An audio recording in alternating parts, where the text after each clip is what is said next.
On the afternoon of December the 2nd, 2010, the body of 24-year-old Phoebe Handsjuk was found at the bottom of a garbage chute in her Melbourne apartment building.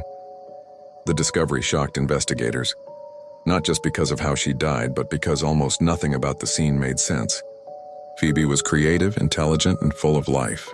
She was an artist, photographer, and avid writer. Friends described her as passionate and spontaneous, but also struggling with anxiety and bouts of depression.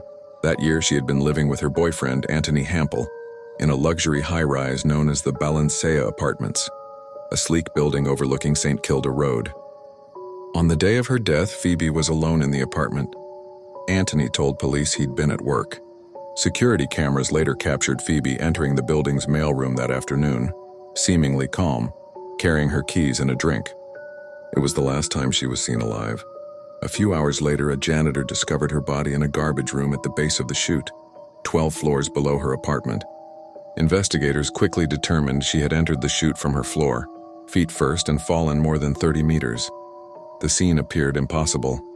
The opening of the chute was small, just 37 centimeters wide, positioned more than a meter off the ground, an awkward space that would require significant effort to climb into.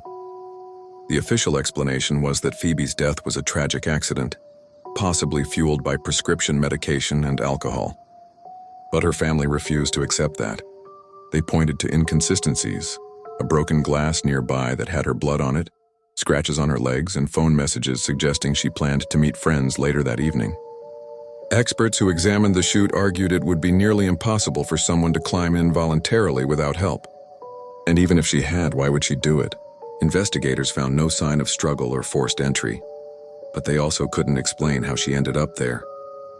An inquest in 2014 ruled Phoebe's death as accidental, citing intoxication and confusion. Yet many, including forensic specialists, believed the investigation overlooked key evidence. Her grandfather, a retired police detective, described the case as one of the most baffling he'd ever seen. Years later, public interest in Phoebe's story remains strong. True crime experts, journalists, and podcasters continue to re-examine the evidence. Was it an accident or something darker hidden behind the walls of that luxury apartment? The story of Phoebe Handsjuk lingers because it sits on the edge of logic. A young woman full of life, a chute too small to make sense, and an official conclusion that still doesn't feel right. Her case reminds us that sometimes the truth doesn't fall neatly into place.